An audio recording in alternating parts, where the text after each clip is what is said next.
Vadakkam, a very warm welcome to friends in the university, and also Romba Nandri to friends from Tamil Nadu, particularly Vishnu for attending this event. Thanks to my very dynamic colleagues and his team in the Indian Embassy, and Rugraj. We have been hosting uh,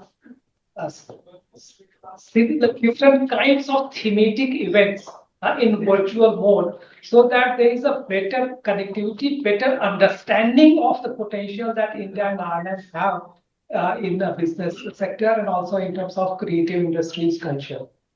Uh, and I must admit that in India, the success story of Ireland is not particularly appreciated.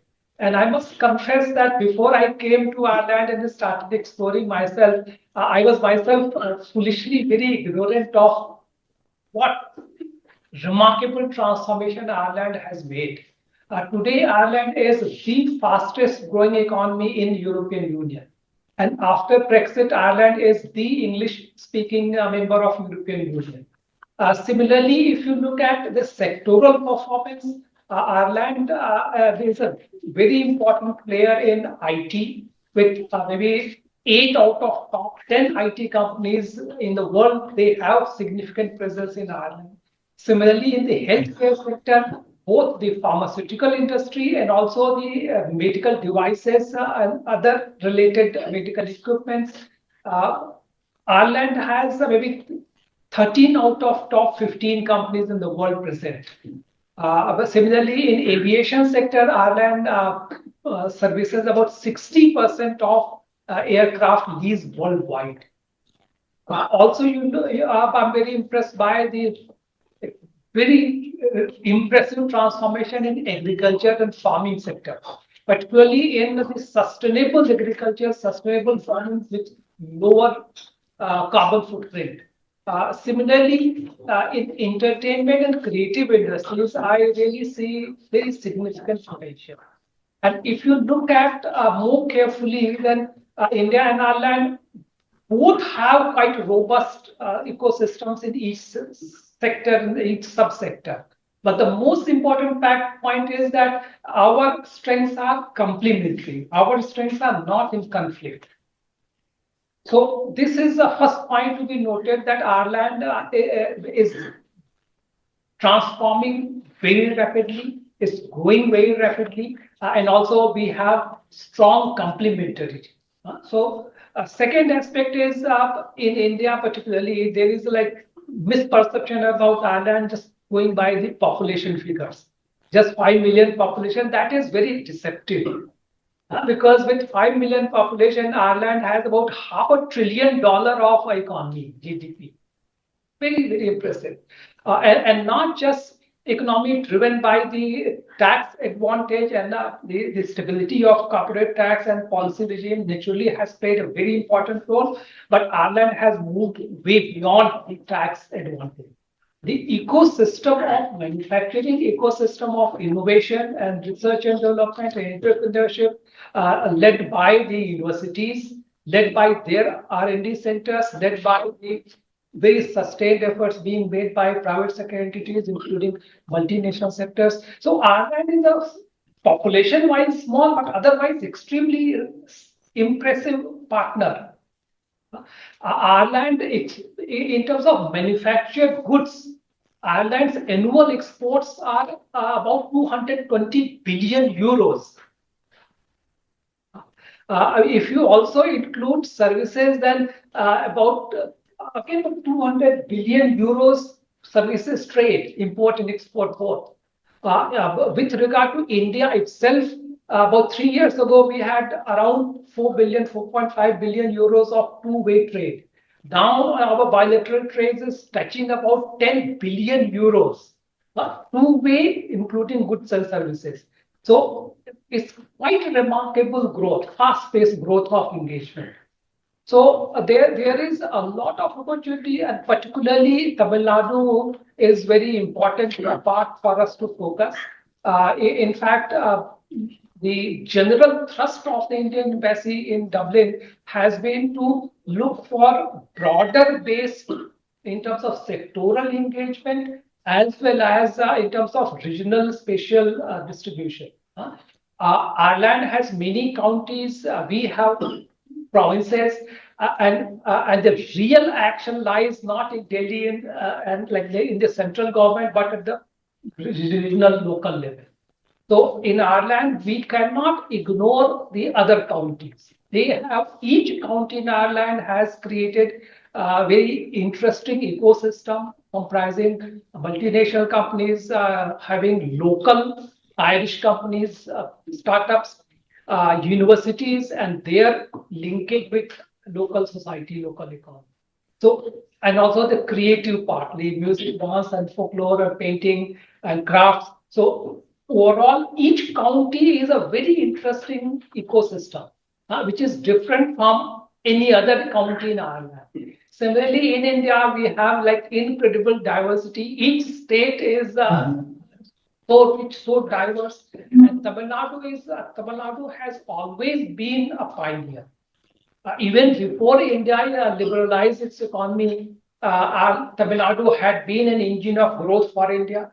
And after the economic liberalization, Tamil Nadu has been one of the best performing states. It has attracted disproportionately large amount of foreign direct investment, and also its contribution in exports, contribution in terms contribution in terms of manufacturing and exports has been very significant. And also, most people here are from Tamil Nadu, so you are aware in terms of the robust infrastructure, the very dynamic and stable policy regime. I must say that I'm very proud that in terms of policy incentives, Tamil Nadu is very attractive compared to many other states. And also, despite occasional regular changes of governments, the people of Tamil Nadu have ensured that there is no departure from the development thrust. So major development projects, the priority that all successive governments in Tamil Nadu have attached to development of their core infrastructure and making their state easier place to do business. So this is a very fascinating state, also not just in terms of the manufactured goods and services, but also in terms of education connect, in terms of R&D and startup connect, in terms of cultural and creative industries connect. I think Ireland and Tamil Nadu have a lot to benefit by working together. And with regard to Ireland, I see the situation is ideal because we have a very vibrant Indian community. Overall number is estimated at around 80,000, a big number from Tamil Nadu, maybe around 10,000 or more. Yeah, more than 10,000 professionals from Tamil Nadu will be here in Ireland. And also, we are very proud that we have an in-house representative of Tamil Nadu. Oh, absolutely. So this is an ideal time for us to engage with Tamil Nadu with full vigor. And I, as ambassador, and my colleagues in the embassy, would be very privileged to support in any manner. Thank you so much. May I now request the representative from State Government of Tamil Nadu, Mr. Vishnu Venugopal, IAS, to give away a presentation covering the state trade, business, and investment opportunities and potential of the Indian state of Tamil Nadu. The floor is yours, Mr. Vishnu. Thank you.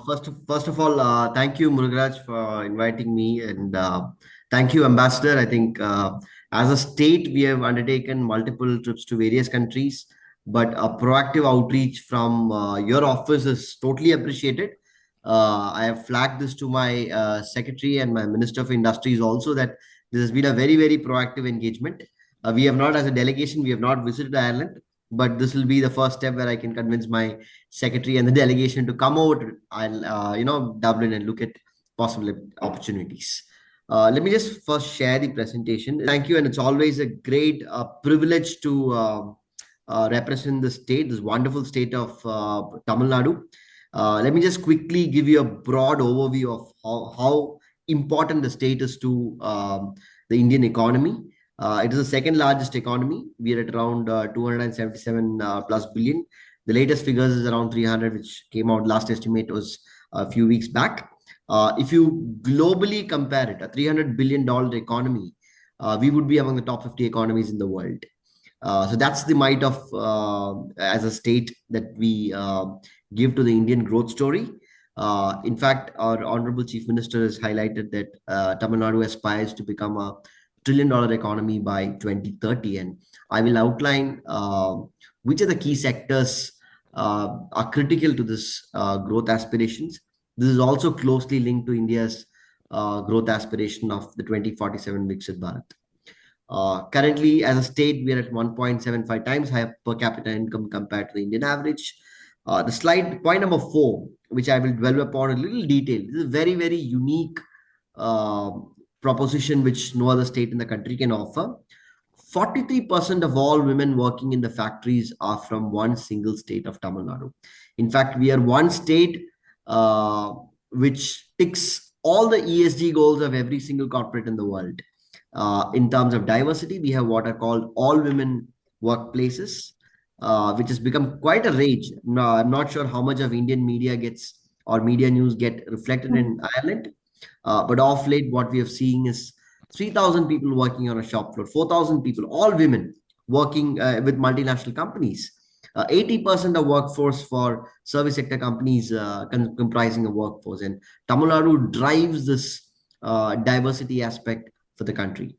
Consistently, thanks to how Ambassador highlighted the fact that the overall stability of the state, we've been consistently ranked number one in all good governance indices brought out at the national level. This has been thanks to a very, very stable political environment. I use the word political environment because Tamil Nadu is one state where every 5 years the regime changes. But despite the regime change, every incumbent government tries to outdo the better than the previous incumbent in terms of ease of doing business, in terms of industrial growth. I will highlight a few real-time examples on why this is a very, very important factor while attracting investments and growth opportunities. A little bit dwelling on why it is an industrial powerhouse. 20% of the state GDP comes from manufacturing. Today, as India aspires to look at a China plus one, leverage the China plus one strategy, and aspires to become the manufacturing floor for the entire world, Tamil Nadu drives this. We are the only state with 20% out of the whole share of the GDP coming from manufacturing alone. This is excluding construction and other secondary parameters. The most industrialized state in India, 45,000 plus registered factories. The nearest state, Maharashtra, in which the Mumbai, the financial capital is there, would be around 26,000 odd. Largest skilled workforce in India. In fact, the single biggest USP of the state today would be its talent pool. And the talent pool varies from vocational education to high-end jobs. The recent ranking, which came out last week, for the 9th consecutive year, IIT Madras has been ranked the best engineering institution in the country. 3 among the top 20 institutions in India ranked up from the state of Tamil Nadu. So this has been a phenomenal in terms of churning out high quality engineering talent. 30% of submarine operational cables land in Tamil Nadu. This makes Chennai having one of the fastest broadband download speed. It's not coincidental that Chennai is also the fastest growing data center market in India. We have around 14% of the overall data center share in the Indian scenario. And we are in the process of coming out with more AI-driven data centers. In fact, Meta has recently announced that one of their data centers would be co-located in Chennai. So we are there in the global map as far as data centers is concerned, thanks to the intercontinental submarine landing cables, which have its presence in Chennai. 32 of the top 100 engineering colleges, medical and R&D colleges, and number one in terms of export preparedness index in India. I'm sure most of you would be using that lovely Apple iPhone, which you carry. In fact, 14% of Apple iPhones are today manufactured in India, and 100% of them of made in India are from the state of Tamil Nadu. And the entire Apple ecosystem has propelled the state as the leading electronics exporter. We were at around 1.25 billion US dollars in 2021. As we close today, we are at 9.56 billion US dollars. Cisco announced their router manufacturing for the first time outside the United States into the state of Tamil Nadu. So we are moving up the value chain for electronics. And today, the electronics growth story of India is scripted right here in the city of Chennai, with Sri Perumbudur, the suburbs of Chennai, contributing to the bulk of the Apple ecosystem, which has been a critical factor for the production-linked incentive scheme which Government of India launched. A quick snapshot. I don't think a 15 to 20 minutes presentation can do justice to such an illustrious state with glorious history of industrialization spanning decades. I've tried my best to capture in the essence of how diverse our industrial ecosystem is. The point to note here is that when the whole world saw a negative growth rate during the COVID time, Tamil Nadu stood out as the only region in the whole world officially recorded to have a positive growth rate. That was thanks to a well diversified industrial ecosystem. You start from capital intensive sectors such as aerospace and defense, capital goods, chemicals, electronics, to labor intensive such as non leather footwear. The Nike's entire supply chain over the last 2 years, again, thanks to the China Plus One strategy, has moved from China and Vietnam to India. The largest Taiwanese footwear maker, the contract manufacturer for Nike, announced their plant to be set up in the state of Tamil Nadu. So bulk of what you wear today, and as far as non-leather footwear is concerned, comes from the state. So if you look at this diversity, I think this sums up the essence of how the robust the industrial ecosystem of Tamil Nadu is. A little bit of deep dive into what all that we excel at. 40+% of India's automobile exports. For those of you who are not familiar to the Indian automobile growth story, Tamil Nadu has named the OEM, and we have it in the city of Chennai. 40+% of India's automobile exports came. It's a matter of pride that Jaguar Land Rover, acquired by the Tata Motors, has announced their first factory in India, in Tamil Nadu. We're breaking ground next month, which means this will be the first time a premium car will be manufactured in India. SUV segment will be actually manufactured end-to-end India and not assembling. And it's a matter of pride for not just for the state, but also for the country, that Jaguar Land Rover decided to pick the state. We drive the entire EV revolution in the country. 66% of India's two-wheeler EV production happens from the state of Tamil Nadu. The world's largest two-wheeler gigafactory, 20 gigawatt by Ola Electric, is again in the state of Tamil Nadu. Second largest heavy engineering capital goods exporting in the state. You name it, the Caterpillar, Schwingstetter, these are big brands that set up not just their manufacturing unit, but also their engineering and R&D centers in the state of Tamil Nadu. What I mentioned, number one state in electronics export. This number has been recently updated to 9.56. We're also the SaaS capital of India. 11% of India's IT investments. Zoho and Freshdesk, two companies which are making the country proud, are both offshoots from Tamil Nadu. We're also one of the two defense industrial corridors in India, and we are seeing a great interest on setting up defense manufacturing in the country. 3 out of 5 renewable energy players are again in the state of Tamil Nadu. We did a quick mapping of how many Fortune 500 companies have their footprint in TN recently. And we found that 130 plus and still counting, because many of the companies may have even a small footprint, which we have not really counted, but we were able to count almost 134 Fortune 500 companies having their footprint in one form or the other. Let me just quickly, call out some of the names from here. Maersk has Boeing and Maersk. Boeing is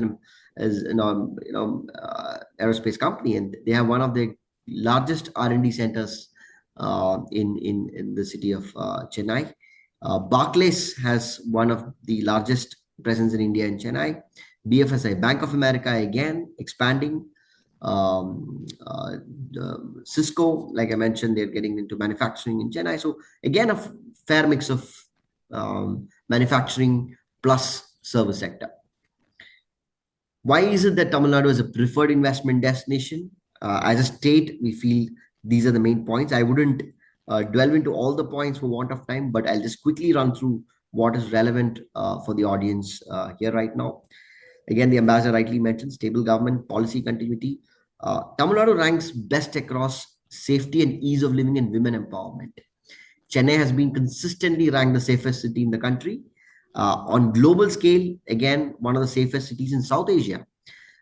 This is an important hallmark when global companies choose to set up their R&D and capability centers in India. It's very, very strategically located. Let me just quickly outline what this tries to signify. So we just try to do a quick mapping of how best can we symbolize the connectivity part of Tamil Nadu. And what we realize is that there is no place in Tamil Nadu which is farther than 3 hours away from the nearest airport, which means every single location in Tamil Nadu is accessible within 3 hours from the air. We try to validate with some bit of data, and we found to be true. And add to it 2 more airports being announced by the government. A new greenfield airport coming up in Chennai, which is for which the union government is accorded its principle, and we're looking at setting up a new airport by 28-29 near Chennai. Another airport being announced in Hosur, which is adjacent to Bangalore. Let me just quickly delve into another, a checklist which every global company would love to have. 50% of our installed capacity comes from, power requirement comes from renewable energy. Very, very relevant to today's context because sustainability drives competitiveness. And in that context, Tamil Nadu has been focusing heavily on the renewable sector. And yesterday, our Honorable Chief Minister laid foundation stone for India's first green hydrogen manufacturing unit, where the first molecule of green hydrogen produced in India will be exported to Singapore by Semcorp, a Singapore-backed company, and assured offtake from Japan. So what this signifies is the focus that the state government has put on ensuring there's adequate green power is available for the sustainable growth for industrialization. Again, the talent pool. We have the highest gross enrollment ratio in the country, with 46.9% of our students moving to the higher education. This is only going up thanks to the proactive policy interventions by the state government. We are also the first in number of PhDs across Indian states, the highest number of patents filed in the country. 200 plus scientists from Tamil Nadu have been recently ranked as the top 2% of the world scientist list. So the continuous focus of the government and the ecosystem overall, I would give credit to the private sector also for this, because a good number of education institutions are also in the private sector. So there's a whole ecosystem that has developed for a premium to be offered as far as higher education is concerned. We've also done a quick glance on why Chennai ranks best in a cost of living index and quality of living parameters. Every single factor in the quality of living parameters, we've been ranked consistently high at a cost that is far lesser than comparable cities of Hyderabad, Pune, Bangalore, NCR, and Mumbai. These are the top 6 cities in India, and this factor of quality of living versus cost of living have nudged global companies to zero in on the capital city of Chennai while setting up, or at least evaluating between multiple states within the country. We're also third largest contributor to India's total manufacturing exports. Again, a well-diversified portfolio, heavy engineering, auto components, electronics, leather products, ready-made garments, you name it, we have it. I would quickly develop on why electronics is today the most critical sector that India as a country has been looking into. Tamil Nadu is again a leader in electronics. mobile communication, computer peripheral, auto electronics, consumer goods, you name it, every single global brand has their footprint, and the number is just spiraling up, up, up, and up. $1.56 billion in 2021 to 9.56 as we close last week. We are targeting $14 billion end of this year, which would be the highest growth seen anywhere in the world. And let me tell you that India also aspires to look at a large competitive model of industrial housing. In Tamil Nadu, last week inaugurated India's largest industrial housing facility in the country. 18,000 people in a single area, which is the highest outside China for manufacturing. Again, we are proving to the whole world and proving to the whole country also that these scalable models are doable, on a partnership basis with, these are all not standalone government projects. This has been in partnership with Foxconn, which is the biggest supplier for the Apple ecosystem. One passenger vehicle every 20 seconds and one commercial vehicle every 90 seconds. Consistent, 40+% of India's total exports. Number one in tire manufacturing, 35% of India's auto component. Again, you name it, you have it. Daimler, Stellantis, Yamaha, Renault, Hyundai, BMW, TVS. These are all brands that have consistently been and continue to reinvest. I would emphasize that getting a company is easy. In a sense, it's okay to convince them, but convincing a company to invest, reinvest, grow, scale up for decades, I think that is what Tamil Nadu has been consistently doing. Every company which is invested in Tamil Nadu, they are happy to be in the state. They continue to reinvest. In fact, I will share a video of Saint Gobain APAC CEO in a function that he spoke. A 370-year-old French company like Saint Gobain, they started with a mere 300 crore of investment, have moved up to 27,000, to the extent that the first meeting outside, the global board ever met outside France for the first time in the city of Chennai. They've never, the 370-year-old company, they've never ever, the global board has never ever met anywhere except in France. But for the first time, they decided to have their global board meeting in Chennai, symbolizing the strong partnership and commitment that they've had with the state for decades. These are again big brands, and we are rightfully called the EV capital of India. ITITS, some of the best brands that we know of, TCS, Indian companies. The largest number of employees working for the TCS is in the city of Chennai. And any guesses, I'm sure none of you in the room would be able to guess the number. We are touching 100,000 people in a single location. Unparalleled, 100,000 people. And we are requesting Tatas to come out with a big bang announcement on that having 100,000 people in a single location is phenomenal. TCS is single largest facility in the whole world. And not just TCS, Cognizance also has one of the largest presence in Tamil Nadu, not just in Chennai, but also other cities. So just a quick snapshot of how the IT ecosystem is well spread out. The good news is that it's not focused or saturating only in the city of Chennai. We've got a good number of other districts coming up. Zoho being one of the recent success stories that's come far away from Chennai. R&D and GCC. Today, the buzzword is global capability centers. So recently, a Fortune 20 company, UPS, the American logistics major, they decided to scout for a new location outside the US to set up their first technology center. As usual, they evaluated multiple locations. They evaluated Singapore, they evaluated Delhi, they evaluated Mumbai. But the first technology center for UPS outside the US, they chose the city of Chennai. And as a government agency, we have been closely working with them to help them take the right decisions. And rightfully, they took the decision because they found that the talent pool of Chennai or Tamil Nadu is unmatched. The sheer work ethic, the sheer quality of talent available across sectors led to UPS. There are multiple examples, but I'm just giving the most recent example. Hitachi, the global power company, their largest R&D facility in the whole world is again in Tamil Nadu. So highly innovative centers at scale.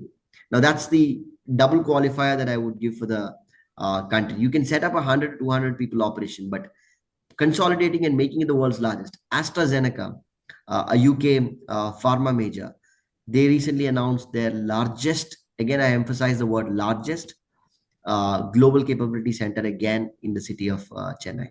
Ford has their largest R&D center outside the US in India. Caterpillar has their largest engineering R&D center outside the United States in Chennai. So you name it, the largest at scale. Chennai is synonym to doing operations at scale with high quality. I've just quickly outlined different sectors because this could be relevant for the audience that is right now here. Telecom, life sciences, semiconductors, Qualcomm. Qualcomm announced currently their 6,000 employees are working on semiconductor design.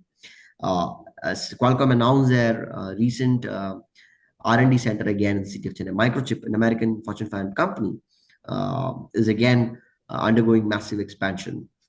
Electronics, Siemens, Foxconn is a well-known company thanks to the Apple ecosystem.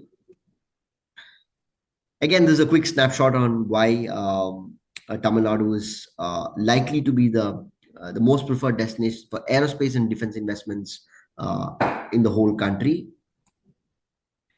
Consumer economy, we have a strong presence of food and agro products, very, very relevant for the food security of not just for India, but also for other countries. Recently, the UAE Minister of Economy was here in Chennai, and we are likely to enter into a partnership for ensure food security for the United Arab Emirates. For want of time, I will quickly, the snapshot is a fairly detailed presentation, which takes at least 15 minutes to explain. But I'll quickly summarize it on why Tamil Nadu's industrial policy has been the most successful industrial policy in the whole country. Ambassador rightly mentioned that we have been receiving disproportionately high number of FDI, which is a good thing for us and for the country. But there are certain specific policy interventions that we have undertaken to ensure that the not just foreign investments, but we also attract continuous domestic investments. And the reason is that we have a very well thought out strategic investment promotion subsidy scheme, which looks at multiple parameters. At the end of the day, governments give subsidies not for capital investment, but to generate jobs. There is a political rationale behind it on why jobs are the critical driver for enabling subsidies. So what we do is we have divided the state into A, B, C category, where A category is the more affluent or a larger industrialist area. B category is middle industrial growth, and C category is the least industrially advanced districts. And the proportion of incentives progressively moves up as we move from A to C category district. This slide in short is the essence of that. We do a customized, a package solution for industries. Let me just quickly run through a case study. Mitsubishi Electric, they wanted to set up a massive white goods manufacturing unit in near city of Chennai. We completed the whole process in a record time of 2 months. It's a massive factory, which is an export driven, and they were looking to relocate out from China and other locations. This has been one of the fastest turnaround time for any kind of industrial growth in the whole country. Before I close, Guidance, the organization that I represent, I'm the MD and CEO of Guidance, and what we do, we are the single point interface for any kind of investment flowing into the state of Tamil Nadu, except startups. Startups do not fall under the ambit that organization that I represent. We have a separate full-fledged startup mission that drives the startup ecosystem for the state. But all foreign investments, all domestic investments, large investments that come into the state, Guidance has been, and it's one of the oldest investment promotion agencies in India. Started in 1992.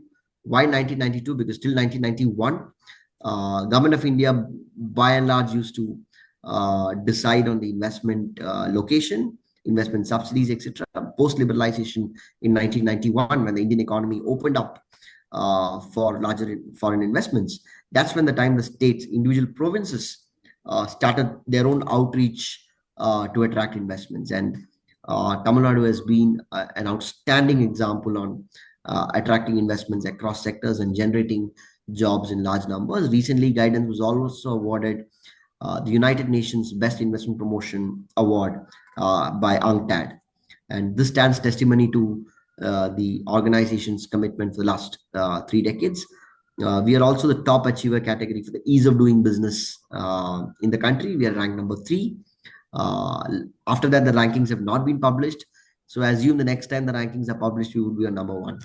After 2021, Government of India hasn't published the ranking. So we're eagerly awaiting the next one to be published, where we are designated as the easiest state to do business.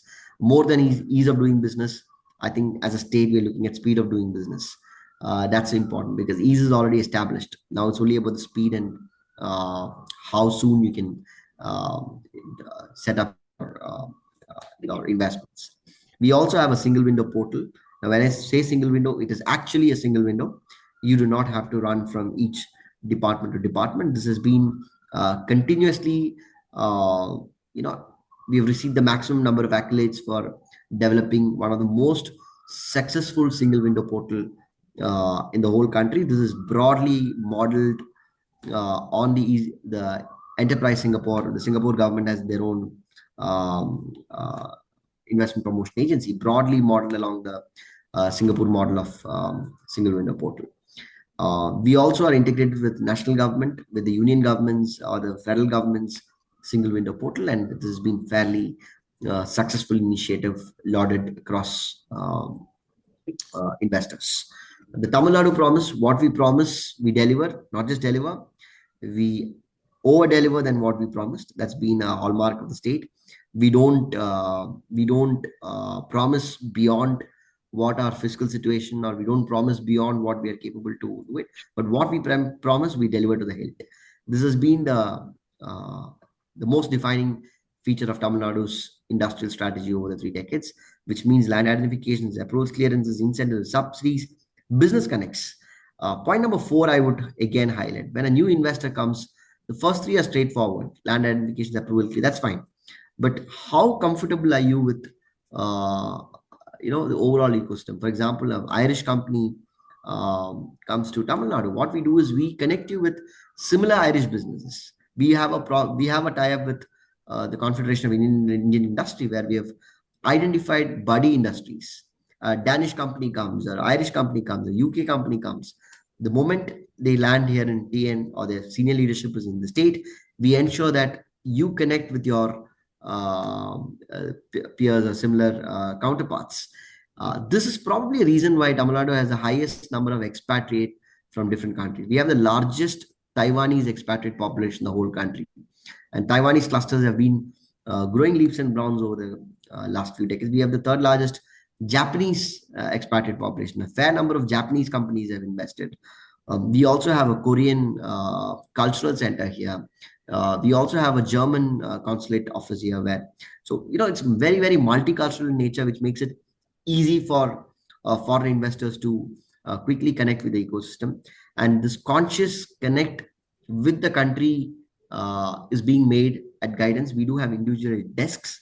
Unfortunately, we don't have an Irish desk as of now, but probably that's something which we can look at, if not for a physical connect, but at least a continuous engagement, and look at mutually beneficial opportunities, not just for Irish companies into India, but also our business people to invest for or look out for opportunities or collaboration with Ireland. Facilitation and recruitment, again, another USP which other states may not have highlighted. When Boeing entered Tamil Nadu, they wanted trained or skilled employment in terms of people who have trained in artificial intelligence and machine learning. So what we do is we have access to a high quality data analytics unit from LinkedIn. We work closely with the LinkedIn, which is where every single employable workforce today is on a single platform available. We scrap through the LinkedIn database and offer very customized solutions to companies when they want to look for very niche talent. Let's say a company wants to work on cybersecurity risk, and you want to understand how many cybersecurity qualified engineers are there in Tamil Nadu. For me, it's just a click away, because that data analytics and data scrapping is already done, and we offer customized talent, because this is where the premium is. The rest of it is straightforward. But a specific niche offering from the state of this nature, I found that multiple times the companies have appreciated, and we can do a similar exercise for investors in Ireland also, if we're looking at very, very niche sectors.